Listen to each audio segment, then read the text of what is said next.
Hello students, in this lecture we discuss about WBC or leukocyte. So we know that in blood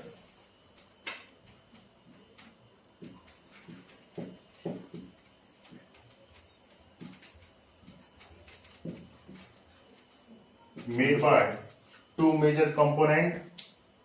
These major components are blood plasma and formate element.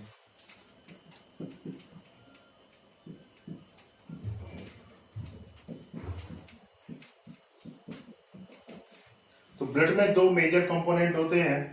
These are the blood plasma and formate elements. In terms of the volume, blood plasma approximate 55% and formate element are approximate 45%.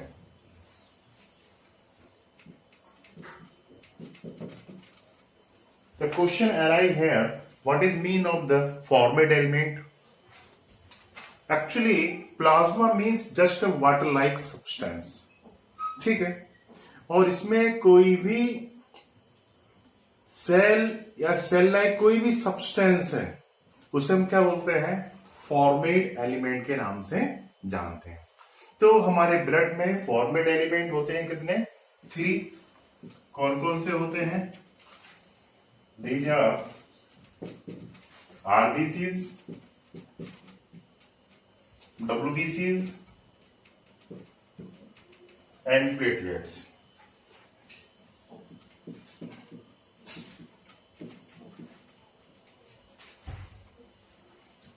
RBC, red blood corpuscles or red blood cells. WBC, white blood corpuscles or white cells, white blood cells and platelets. इस तरह से ये 3 format elements होते हैं. तो इसमें से जो आरबीसी होते हैं मतलब कि रेड ब्लड कॉर्पस्कल्स और इरिथ्रोसाइट, इनका जो नंबर होता है फॉर्मेट एलिमेंट्स में से 99% तो यही होते हैं. कौन से? आरबीसीज. और अप्रोक्सीमेट 1 to 2% क्या प्रेजेंट होते हैं? डब्ल्यूबीसी और प्लेटलेट्स. तो आज के इस लेक्चर में हम डब्ल्यूबीसी और प्लेटलेट्स के बारे में डिस्कस करेंगे.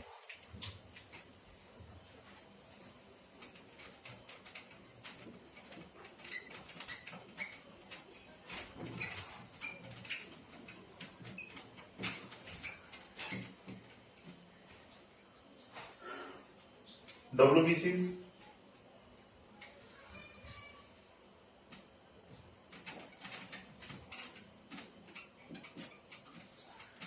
means white blood corpuscles.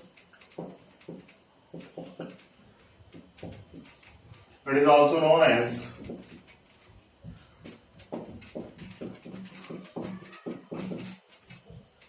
Leukocytes. तो आज के इस लेक्चर में किसके बारे में डिस्कस करेंगे हम? व्हाइट ब्लड कॉर्पस्कल्स और ल्यूकोसाइट्स. ठीक है, तो व्हाइट ब्लड कॉर्पस्कल्स और ल्यूकोसाइट्स, बायोलॉजिकल नेम क्या है इसका? ल्यूकोसाइट्स. ठीक है, तो actually these are nucleated.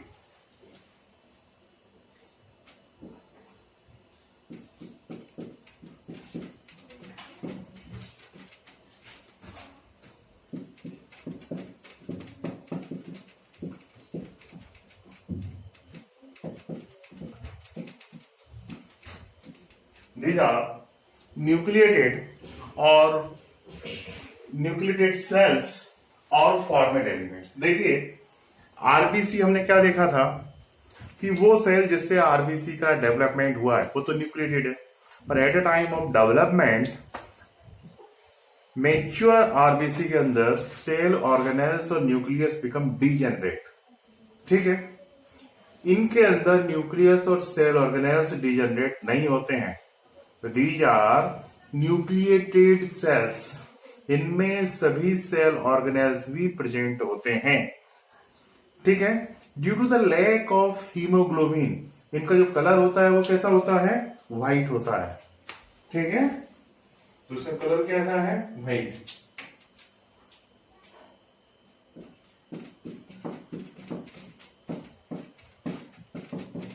Why the color is white? Due to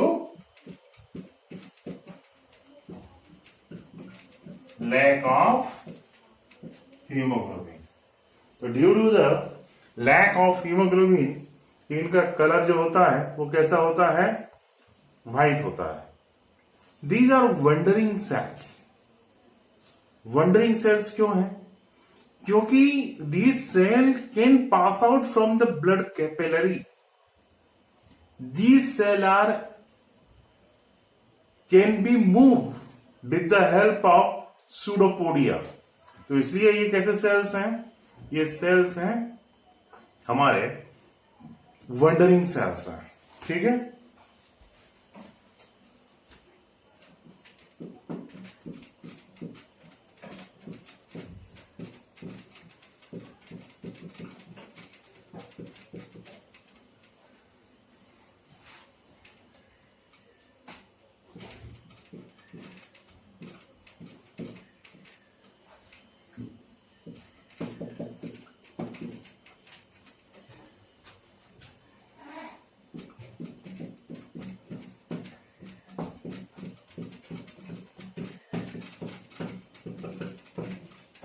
these are wandering cells and they can move with the help of pseudopodia।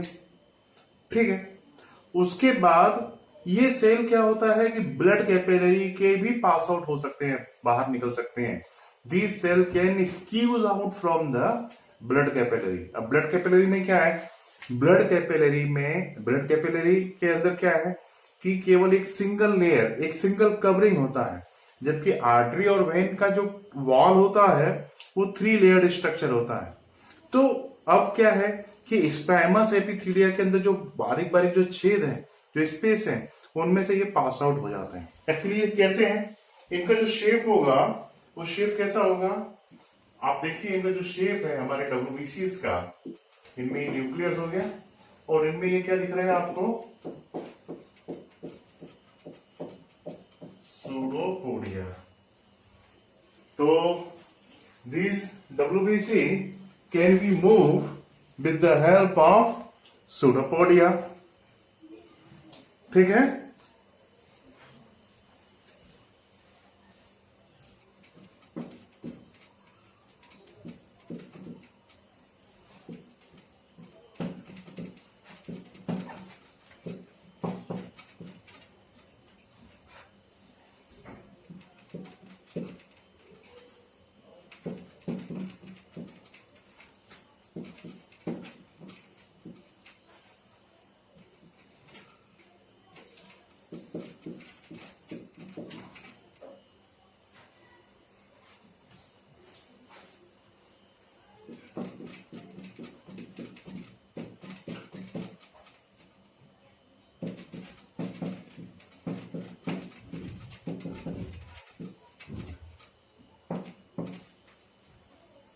तो this cell can be squeeze out from the blood capillaries.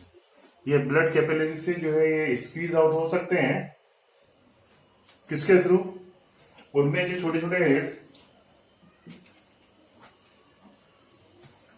Intercellular space होते हैं, उसमें से बड़े आसानी से pass out हो जाते हैं। ठीक है, तो जैसे सपोज दैट ये ब्लड कैपिलरी है,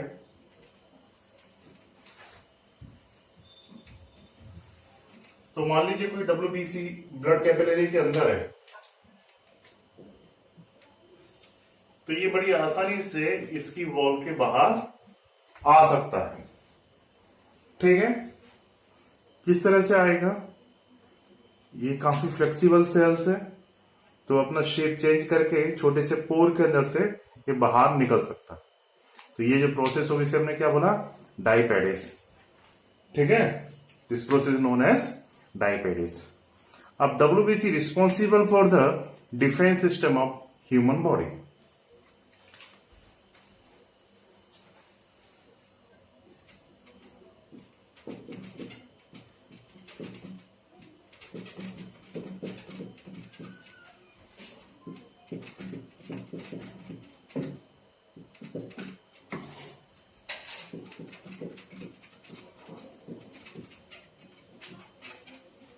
It is responsible for the main.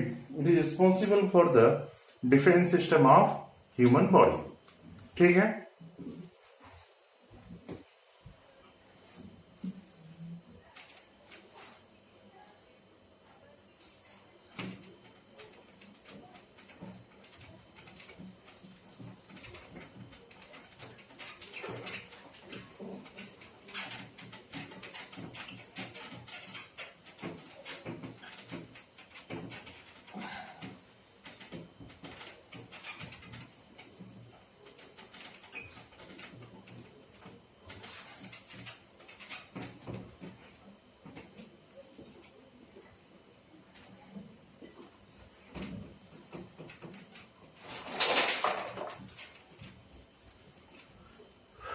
Now we discuss about the total count of WBC.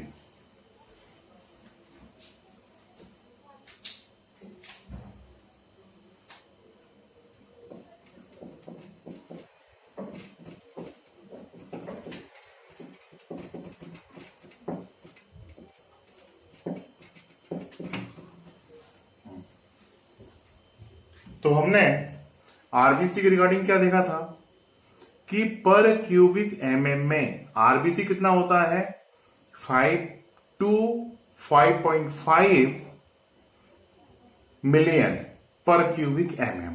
ये किसका काउंट था? ये काउंट था किसका? हमारे आरबीसी का। जबकि डब्ल्यूबीसी का काउंट कितना है? डब्ल्यूबीसी पर क्यूबिक एमएम में 6000 to 8000 देखने को मिलता है। तो हमने आरबीसी का काउंट कितना देखा था? आरबीसी का काउंट हमने देखा था एक मेल के अंदर 5 to 5.5 मिलियन पर क्यूबिक एमएम, जबकि ये काउंट था किसका? आरबीसी का। जबकि डब्ल्यूबीसी का, डब्ल्यूबीसी का जो काउंट है वो कितना है? 6000 to 8000 पर क्यूबिक एमएम। ये काउंट किसका देखने को मिलता है? हमको डब्ल्यूबीसी का देखने को मिलता है। तो इस तरह से आरबीसी और डब्ल्यूबीसी के रेशो को लेकर बात करें तो क्या रेशो आता है? 700 आरबीसी पे डब्ल्यूबीसी का अमाउंट कितना है? 1। 700 आरबीसी पे डब्ल्यूबीसी का जो अमाउंट है वो कितना है? 1। ठीक है, क्लियर हो गया। अब उसके बाद कुछ फिजियोलॉजिकल कंडीशन होती हैं या कई बार कुछ एबनॉर्मल कंडीशन होती हैं जिसमें कि डब्ल्यूबीसी का जो काउंट होता है वो बढ़ जाता है। कई बार ऐसा होता है कि डब्ल्यूबीसी का काउंट जो होता है वो डिक्रीज हो जाता है। तो अब देखिए ये सब एक फिजियोलॉजिकल कंडीशंस है। आरबीसी का काउंट सॉरी डब्ल्यूबीसी का काउंट इंक्रीज होना और डब्ल्यूबीसी का काउंट डिक्रीज होना। तो डब्ल्यूबीसी का काउंट बढ़ना, इंक्रीज होना, इसे हम बोलेंगे ल्यूकोसाइटोसिस।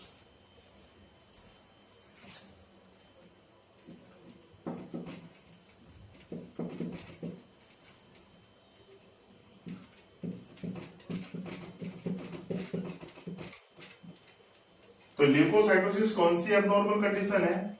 जिसमें कि डब्ल्यूबीसी का काउंट जो है बढ़ जाता है। इसी तरह से डब्ल्यूबीसी का काउंट कम हो जाना, कम हो जाने को हम बोलते हैं ल्यूकोपेनिया। ठीक है,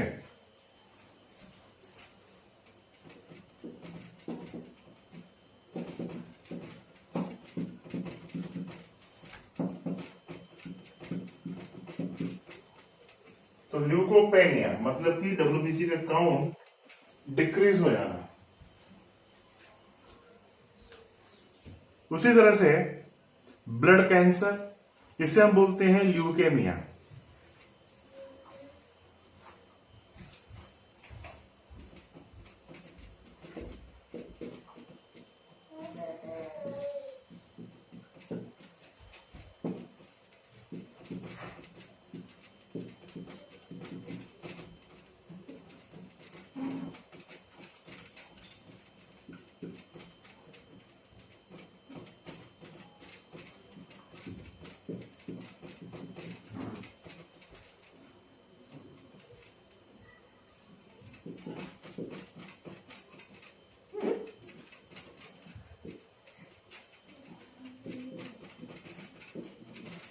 हाँ, तो डब्ल्यूबीसी का काउंट ल्यूकेमिया में क्या हो जाता है, इंक्रीज हो जाता है। अब यहाँ पे आप सोचेंगे कि ल्यूकोसाइटोसिस में भी डब्ल्यूबीसी का अमाउंट बढ़ रहा था, और ल्यूकेमिया जैसे कि ब्लड कैंसर बोला उसमें भी जो है डब्ल्यूबीसी का काउंट बढ़ रहा है। बट ल्यूकोसाइटोसिस में नॉर्मल डब्ल्यूबीसी का काउंट इंक्रीज होता है, जबकि ल्यूकेमिया में एबनॉर्मल डब्ल्यूबीसी का काउंट जो है वो इंक्रीज होता है। ठीक है, समझ में आ गया इतना। अब इसके बाद हम बात करते हैं classification of WBC.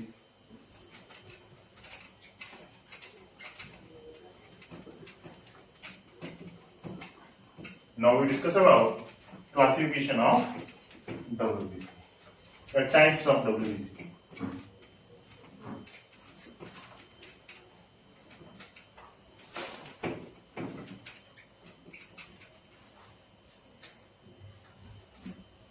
White blood corpuscles,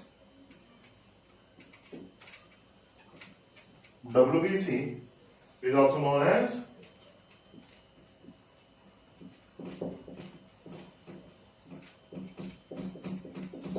leukocytes. तो ल्यूकोसाइट्स या जो डब्ल्यूबीसी होते हैं ये बेसिकली दो टाइप के होते हैं on the basis of presence of granules in cytoplasm. इनके साइटोप्लाज्म में ग्रेन्यूल्स प्रेजेंट हैं या नहीं प्रेजेंट हैं, इसके बेस पर हमारे जो डब्ल्यूबीसी हैं बेसिकली ये दो टाइप के होते हैं। ठीक है, यदि साइटोप्लाज्म में ग्रेन्यूल्स देखने को मिलेंगे तो इस तरह के डब्ल्यूबीसी को हम बोलेंगे ग्रेन्युलोसाइट्स, और यदि डब्ल्यूबीसी के अंदर की साइटोप्लाज्म में ग्रेन्यूल्स देखने को नहीं मिल रहे तो उसे हम क्या बोलेंगे, अग्रेनुलोसाइट्स। ठीक है, तो इस तरह से डब्ल्यूबीसी कितने टाइप के होते हैं, दो टाइप के होते हैं। तो साइटोप्लाज्म में ग्रेन्यूल्स प्रेजेंट हैं या नहीं, इसके बेस पर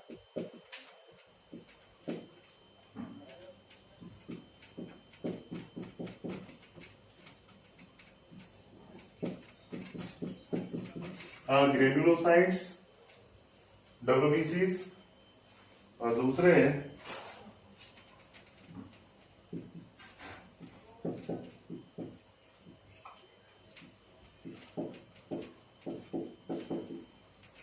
ग्रेन्युलोसाइट्स। तो यहां पर क्या है,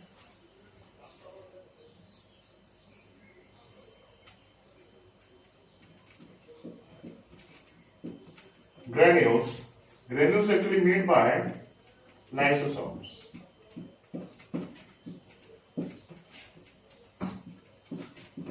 Absent in cytoplasm.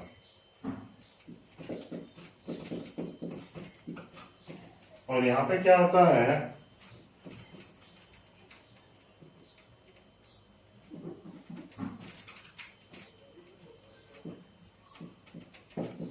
granules present in cytoplasm. तो देखिए डब्ल्यूबीसी दो टाइप के हैं, एक तो अग्रेनुलोसाइट्स और दूसरे ग्रेनुलोसाइट। अब अग्रेनुलोसाइट्स जो होते हैं उसके दो टाइप होते हैं,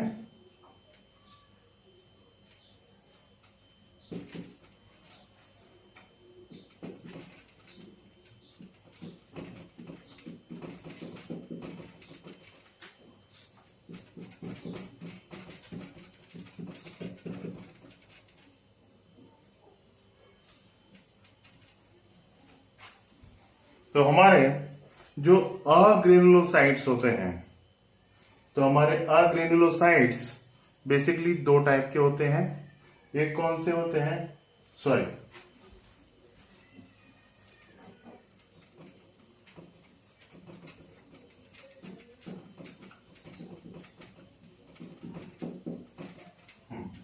एक कौन से होते हैं, लिम्फोसाइट्स, और दूसरे कौन से होते हैं, मोनोसाइट। तो अग्रेनुलोसाइट्स दो टाइप के होते हैं, एक लिम्फोसाइट और दूसरा मोनोसाइट्स। ठीक है, उसी तरह से होते हैं हमारे कौन से, ग्रेनुलोसाइट्स। ग्रेनुलोसाइट्स जो होते हैं वो बेसिकली तीन टाइप के होते हैं, एसिडोफिल्स, बेसोफिल्स और न्यूट्रोफिल्स।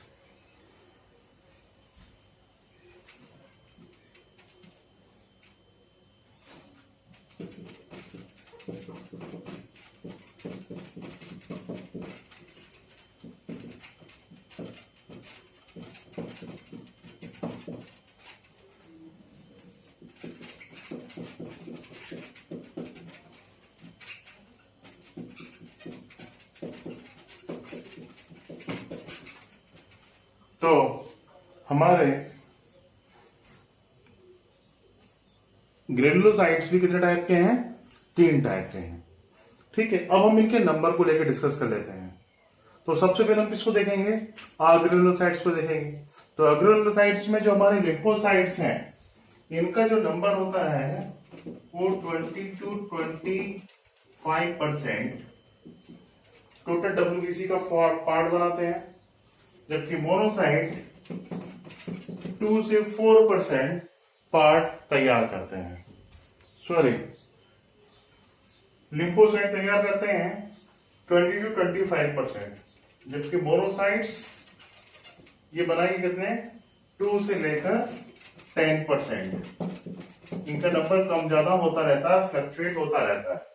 तो मोनोसाइट कितना बनाते हैं, 2 to 10% हमारे मोनोसाइट फॉर्मेशन करते हैं। उसी तरह से अब बात करें किसके बारे में, ग्रेनुलोसाइट्स के बारे में। तो ग्रेनुलोसाइट्स में भी आप देखेंगे, इसमें एसिडोफिल्स, इसका नंबर कितना है, 2 से लेकर 3%, 2 to 3%। उसके बाद बेसोफिल्स, इसका जो नंबर होता है वो होता है 0.5 से लेकर 1%। और सबसे ज्यादा जो नंबर देखने को मिलता है वो न्यूट्रोफिल्स का, ये कितना देखने को मिलता है, ये देखने को मिलता है 60 to 65% हमें न्यूट्रोफिल्स देखने को मिलते हैं। ठीक है, तो ये क्लासिफिकेशन हो गया डब्ल्यूबीसी के या टाइप्स हो गए। तो डब्ल्यूबीसी या ल्यूकोसाइट्स कितने टाइप के, दो टाइप के, अग्रेनुलोसाइट और ग्रेनुलोसाइट्स।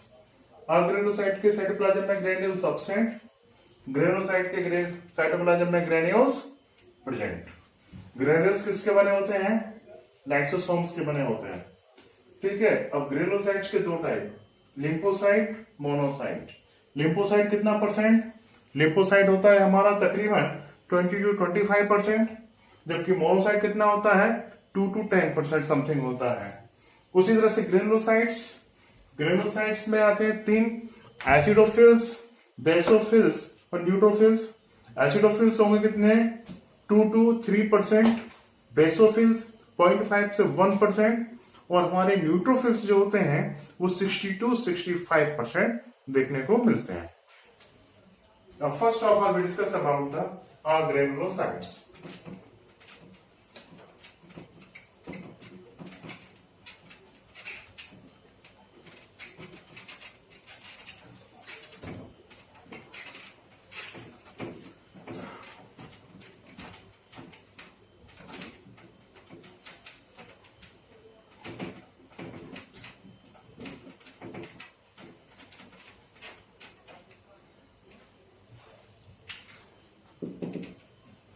हाँ, तो we discuss about the granulocytes.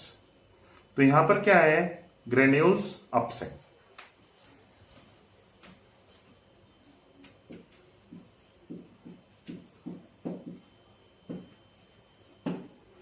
Granules किसके बने होते हैं, we already discuss, it is a group of lysosomes से मिलके बने हुए हैं। अब इसमें दो टाइप्स, कौन कौन से दो टाइप होंगे इसमें? पहला हमारा कौन सा आएगा? लिम्फोसाइट्स। तो ऑर्गेनोसाइट्स में सबसे फर्स्ट कौन सा है? लिम्फोसाइट। तो सबसे पहले उसे डिस्कस करते हैं।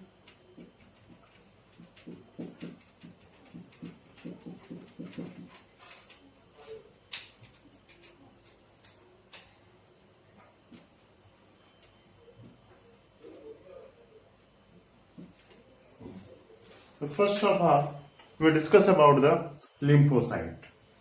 lymphocyte देखिए, lymphocyte जो होते हैं ये बेसिकली स्पेरिकल टाइप के सेल्स होते हैं।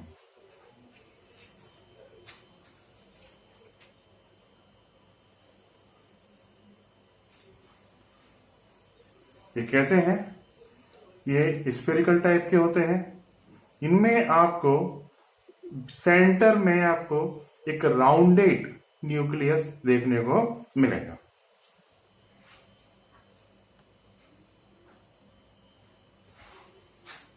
तो ये इस तरह के स्फेरिकल, और इसके सेंटर में आपको ऐसा स्फेरिकल न्यूक्लियस देखने को मिलेगा। तो इस तरह के मोनोसाइट्स होते हैं।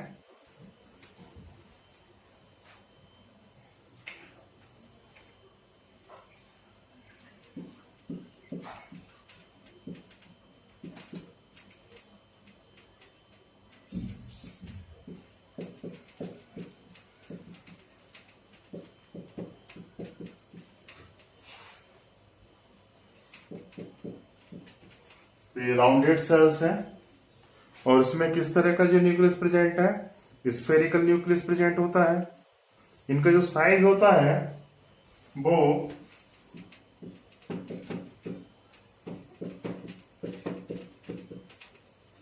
7 to 10 माइक्रोमीटर समथिंग देखने को मिलता है। कुछ लिम्फोसाइट बड़े साइज के भी होते हैं जिनका साइज हमें 12 से 15 सेंटीमीटर देखने को मिलता है। इनका जो फॉर्मेशन होता है वो कहाँ होगा? बोन मैरो में एंड स्टोर इन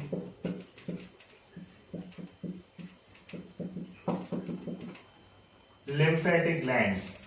कहाँ स्टोर होंगे ये?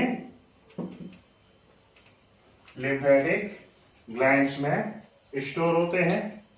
लिम्फोसाइट बेसिकली दो टाइप के होते हैं। ये कितने टाइप के होंगे लिम्फोसाइट्स? दो टाइप के होते हैं। कौन कौन से दो टाइप के होंगे ये? पहले लिम्फोसाइट को हम बोलते हैं टी लिम्फोसाइट,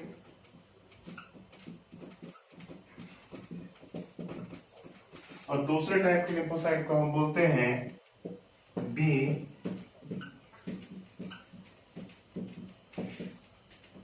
लिम्फोसाइट्स। तो लिम्फोसाइट बेसिकली दो टाइप के होते हैं। पहले टाइप के कौन से? टी लिम्फोसाइट, दूसरे B lymphocyte. T lymphocyte responsible for the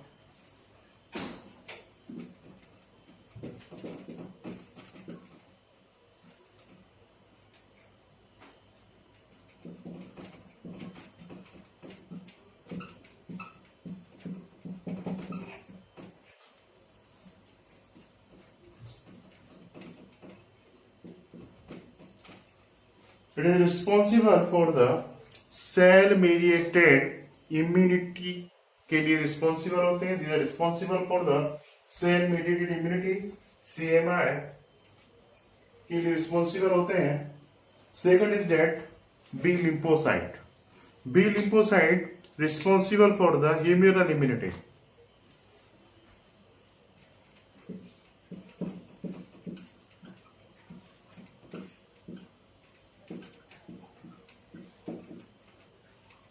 अब ये ह्यूमरल इम्यूनिटी क्या होता है, या फिर हमारी सेल मीडिएटेड इम्यूनिटी क्या होता है, इसे हम डिस्कस करेंगे 12th का chapter human health and disease वाले चैप्टर में हम डिस्कस करेंगे।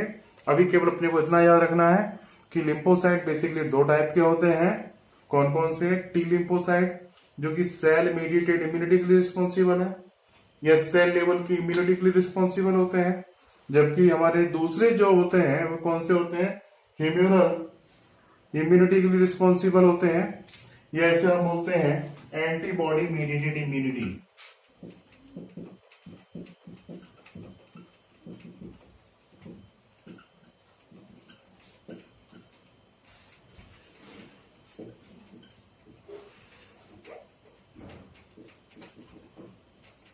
तो these are responsible for the cell mediated immunity.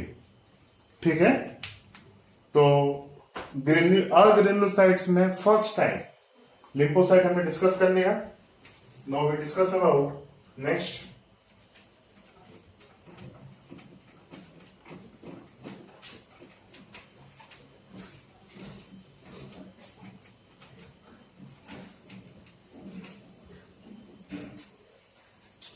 is monocyte।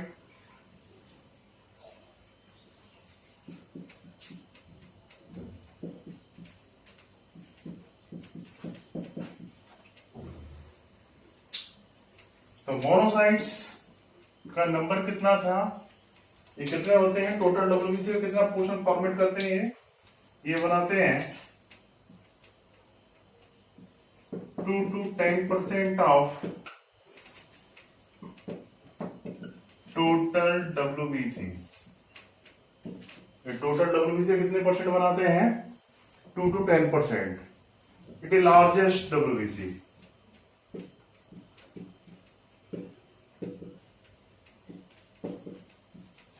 ये लार्जेस्ट डब्ल्यूबीसी होते हैं। अच्छा, लार्जेस्ट डब्ल्यूबीसी जितने भी बॉडी के सेल्स हैं, जितने भी हमारे ब्लड सेल्स हैं, उनमें सबसे बड़े होते हैं कौन? मोनोसाइट। लार्जेस्ट डब्ल्यूबीसी है, या फिर ये लार्जेस्ट ब्लड सेल्स है। इनका जो साइज होता है 15 to 20 माइक्रोमीटर इनका साइज होता है मोनोसाइट्स का। ठीक है, इनका न्यूक्लियस किडनी शेप होता है।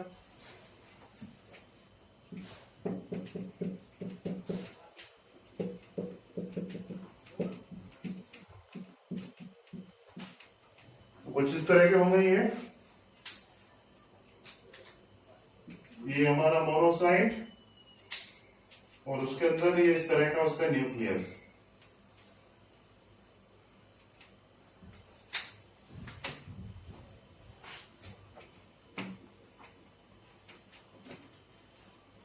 तो इस तरह का न्यूक्लियस मोनोसाइट्स में देखने को मिलता है। ठीक है, अब उसके बाद what is the function of monocytes? तो मोनोसाइट जो होते हैं वो एक तरह से फेगोसाइटिक सेल का काम करते हैं। ब्लड के अंदर जितना भी डेब्रिस होता है, या डेड ब्लड सेल्स होते हैं, या डेड पैथोजन होते हैं, उसकी फीडिंग का काम कौन करते हैं? मोनोसाइट्स करते हैं। And hence monocyte is known as scavengers of blood.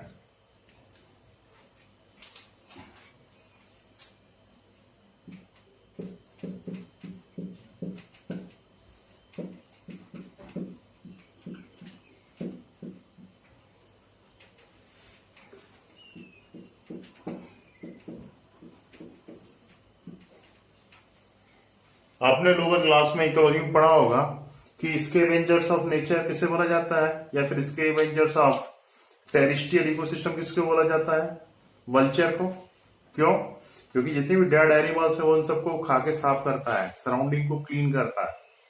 Same function blood में कौन परफॉर्म करता है? मोनोसाइट। इसलिए मोनोसाइट को हम क्या बोलते हैं? Scavenger of blood. क्या बोलेंगे इसे? स्कैवेंजर ऑफ ब्लड के नाम से जानते हैं। Function phagocytic function.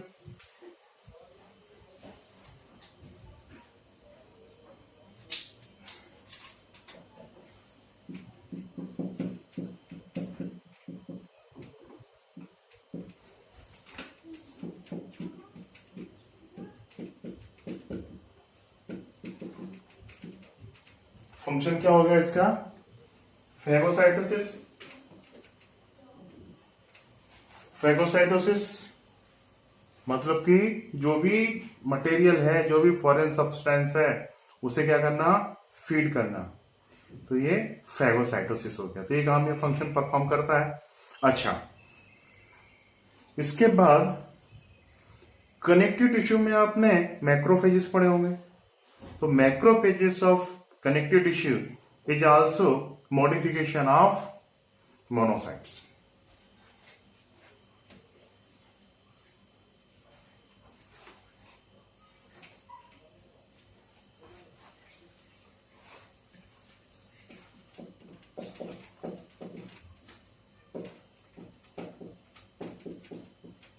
Macrophages of connective tissue are modified monocytes. Okay, ये हो गया। अब इसके बाद हम डिस्कस करेंगे ग्रेनुलेटेड डब्ल्यूबीसी के बारे में।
ग्रेनुलेटेड डब्ल्यूबीसी और पॉलीमार्फोन्यूक्लियर डब्ल्यूबीसी। ठीक है, अब यहां पे क्या है? यहां पर साइटोप्लाज्मिक ग्रेन्यूल्स प्रेजेंट होते हैं। ठीक है, इसलिए इन्हें क्या बोला जाता है? इन्हें बोला जाता है ग्रेनुलेटेड।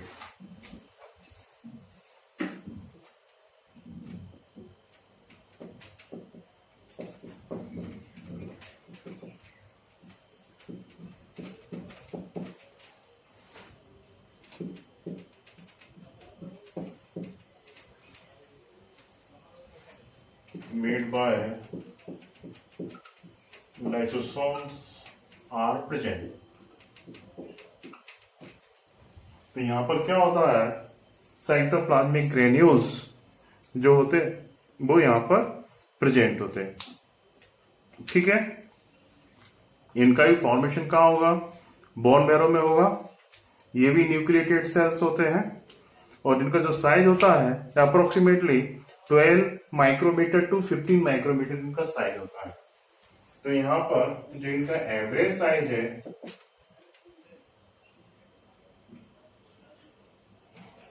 वो कितना होगा? 12 टू 50 माइक्रोमीटर। ये इनका एवरेज साइज हमें देखने को मिलता है। ठीक है, ये हो गया। अब हम इसके टाइप्स डिस्कस करते हैं।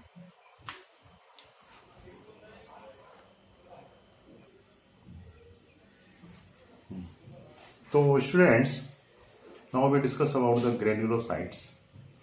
साइटोप्लाज्म में ग्रेन्यूल्स प्रेजेंट। ग्रेन्यूल्स किसके बने हुए? Granules made by lysosomes. किसके बने हुए ग्रेन्यूल्स? लाइसोसोम्स के बने हुए होते हैं। अब देखिए, granulocyte is also known as polymorphonuclear WBC. Why these are known as polymarphonuclear WBC? The reason is simple, that because the shape and size of the nucleus different in the different type of the granulocytes, and hence they known as the polymarphonuclear WBCs। In WBCs के अंदर different different type की जो granulated WBC होती हैं उनमें different different type का nucleus present होता है, इसलिए इसे हम क्या बोलते हैं, पॉलीमार्फोन्यूक्लियर WBC के नाम से जानते हैं। अब ये 3 टाइप के होते हैं, जैसे कि इधर देखिए, जैसे कि एसिडोफिल्स हमने पहले ही डिस्कस कर चुके हैं कि इसका जो नंबर कितना होता है टोटल WBC में 2 to 3%। बेसोफिल्स इसका नंबर कितना होता है 0.5 से लेकर 1% तक। और इसके बाद नेक्स्ट कौन सा है, न्यूट्रोफिल्स। न्यूट्रोफिल्स का नंबर कितना होता है, इसका नंबर होता है 60 to 65% समथिंग।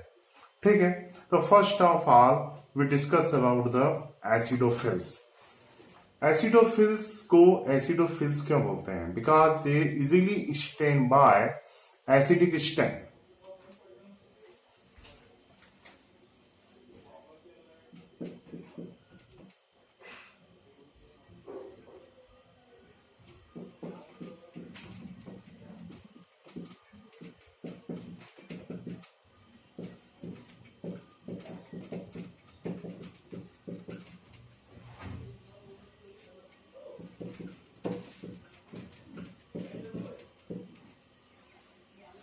लैब में एक एसिडिक स्टेन होता है जिसे हम क्या बोलते हैं, ईओसिन के नाम से जानते हैं। तो ईओसिन से इजीली स्टेन हो जाता है। ठीक है, इसलिए हम इसे क्या बोलते हैं, acidophils are also known as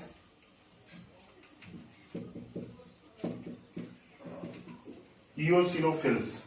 इसलिए एसिडोफिल्स को हम किस नाम से जानते हैं, ईओसिनोफिल्स के नाम से जानते हैं। ठीक है, अब इसमें जरा न्यूक्लियस देखिए। एसिडोफिल्स में जो न्यूक्लियस होगा वो कैसा होगा, बाइलोब्ड। इसमें न्यूक्लियस कैसा देखने को मिलता है हमको, बाइलोब्ड न्यूक्लियस देखने को मिलता है। ठीक है, actually these acidophils produce the antitoxin against the allergens. किसी को किसी से एलर्जी है, जैसे मान लीजिए किसी को डस्ट से एलर्जी है, तो डस्ट के कांटेक्ट में आएगा तो उसकी बॉडी में ये एसिडोफिल्स क्या करेगा, एंटी टॉक्सिन प्रोड्यूस करेंगे और उसकी वजह से कौन सी रिएक्शन होगी, एलर्जेटिक रिएक्शन होगी। आपने देखा ना, जैसे कोई डस्ट के कांटेक्ट में आता है तो डस्ट से उसकी बॉडी में एलर्जेटिक रिएक्शन चालू हो जाती है, उससे स्नीजिंग आना चालू हो जाता है, वाटरली आई हो जाता है। ठीक है, नोज से म्यूकस आना चालू हो जाता है। तो all these reaction come under the allergic reaction. ठीक है, तो ये क्या प्रोड्यूस करेंगी, एंटी टॉक्सिन प्रोड्यूस करती हैं against the allergens, so these are responsible for the allergy.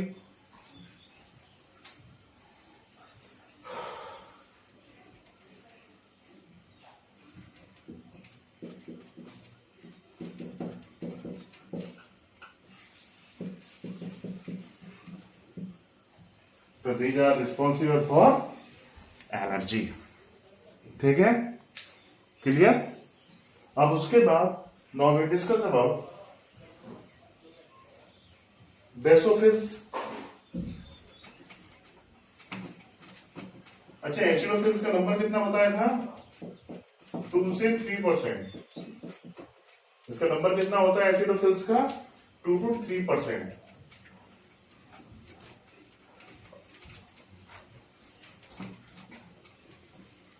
Next अब हम बात करेंगे किसके बारे में, बेसोफिल्स के बारे में बात करेंगे। बेसोफिल्स, इन्हें बेसिक स्टेन से स्टेन किया जाता है।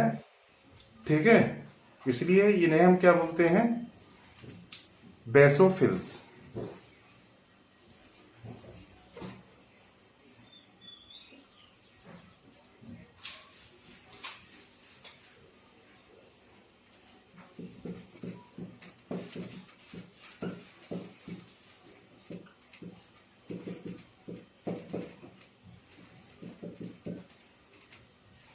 So they take up basic strand.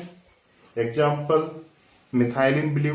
हमारे लैब में एक स्टेनिंग रिएजेंट होता है जिसे हम बोलते हैं मिथाइलिन ब्लू। तो तो उससे यदि हम इसे स्टैंड करें तो ये इजीली स्टैंड गेन कर लेता है। ठीक है,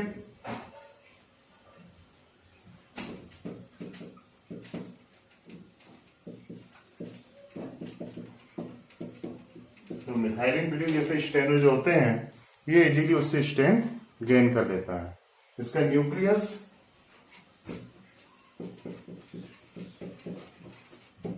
कैसा होता है? एस शेप होता है। Now we discuss about the function कि बेसोफिल क्या काम क्या करता है, what is the function of basophils. तो बेसोफिल्स जो होता है वो 3 तरह के सब्सटेंस प्रोड्यूस करता है। कौन कौन से? नंबर 1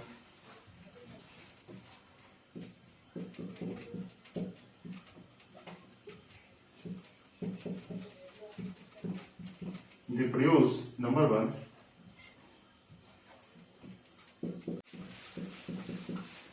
कीपेरिन। ये क्या है?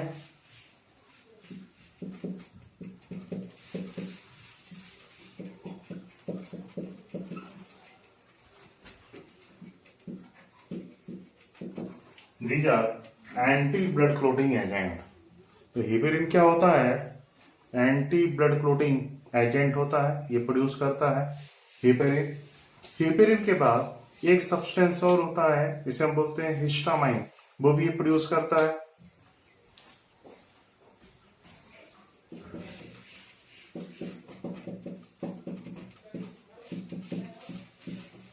ये क्या होता है?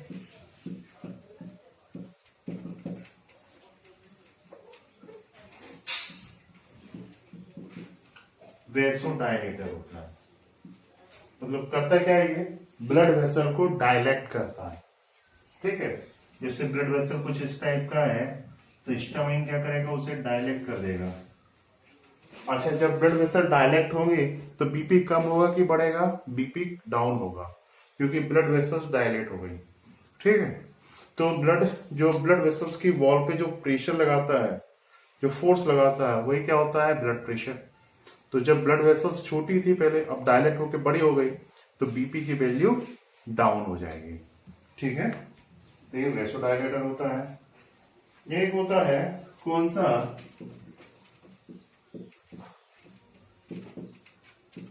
सेरोटोनिन, वो भी प्रोड्यूस करता है, जो कैसा होता है? वेसोकॉन्स्ट्रिक्टर होता है।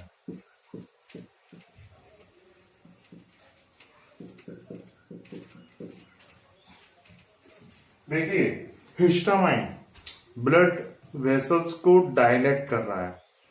ब्लड वेसल को डायलेक्ट कर रहा है तो क्या होगा? बीपी कम होगा।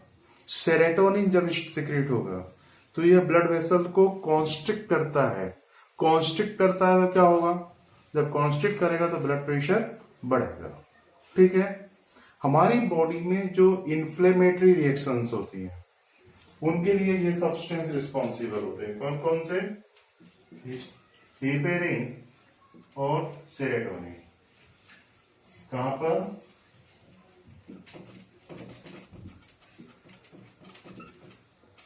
Inflammatory reactions. तो जो हमारी बॉडी में इन्फ्लेमेटरी रिएक्शन होती है, जैसे कहीं पे इंजरी आ गई, अब वहां पर दर्द होगा, जलन होगी, पेन होगा। पेन होना, जलन होना, ये कौन सी रिएक्शन हो गई? ये हो गई हमारी बॉडी की इन्फ्लेमेटरी रिएक्शंस। तो उसके लिए ये रिस्पॉन्सिबल होते हैं। ठीक है, अब इसके बाद एक बड़ी इंटरेस्टिंग चीज, हमने कनेक्टिव टिश्यू पढ़ा था। कनेक्टिव टिश्यू में हमने मास्ट सेल के बारे में पढ़ा था। तो यू मस्ट रिमेंबर कि mast cell is the modification of basophils. तो जो मास्ट सेल होते हैं, तो mast cell of connective tissue, तो जो mast cell of connective tissue होते हैं,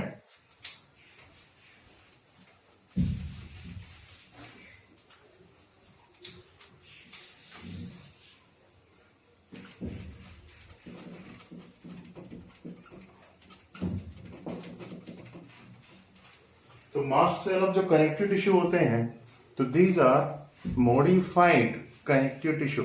sorry these are modified basophils. ये क्या होते हैं? मॉडिफाइड बेसोफिल्स होते हैं। ठीक है, तो बेसोफिल्स में इतना सफिशिएंट। अब इसके बाद हम बात करेंगे न्यूट्रोफिल्स के बारे में।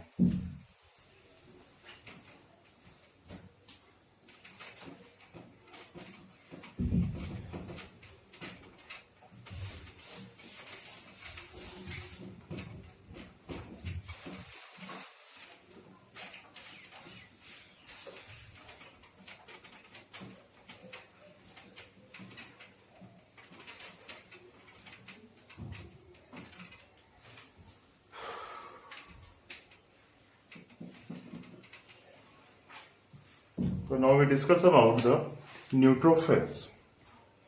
तो न्यूट्रोफिल्स क्यों बोला? क्योंकि ये न्यूट्रल स्टेन से कलर गेन करते हैं। ठीक है,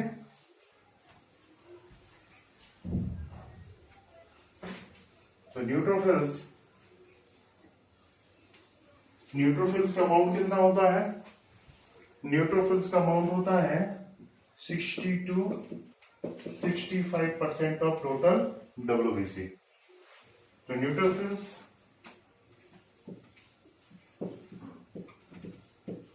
take up from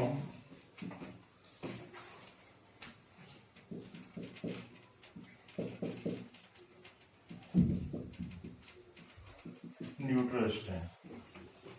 तो हमारे जो न्यूट्रल स्ट्रेन होते हैं उससे ये कलर गेन करते हैं। तो हमारे जो न्यूट्रल स्ट्रेन होते हैं उससे ये हमारे क्या करेंगे? कलर गेन करेंगे। जैसे लैब में एक रिएजेंट मिलता है जिसका नाम है न्यूट्रल रेड। यदि आप उससे कलर गेन, उससे स्टैनिंग करते हो तो केवल न्यूट्रोफिल कलर गेन करेगा। ठीक है, इनका न्यूक्लियस देखिए। इनका न्यूक्लियस आपको कैसा दिखाई देगा? 2 to 7 लोब में डिवाइडेड दिखाई देगा। तो इनका न्यूक्लियस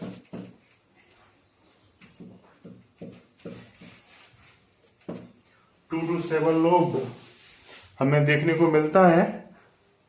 ठीक है, और these are actual phagocytic sales.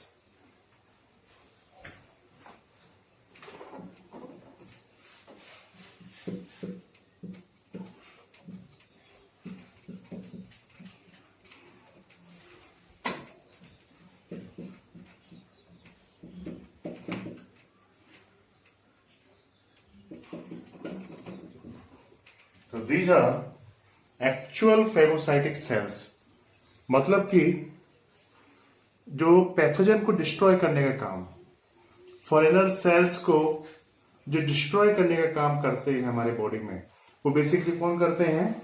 Neutrophils करते हैं। ठीक है, इतना क्लियर हो गया। अब न्यूट्रोफिल्स का एक हो गया। अब इसके बाद हम बात करेंगे लाइफ स्पेन के बारे में।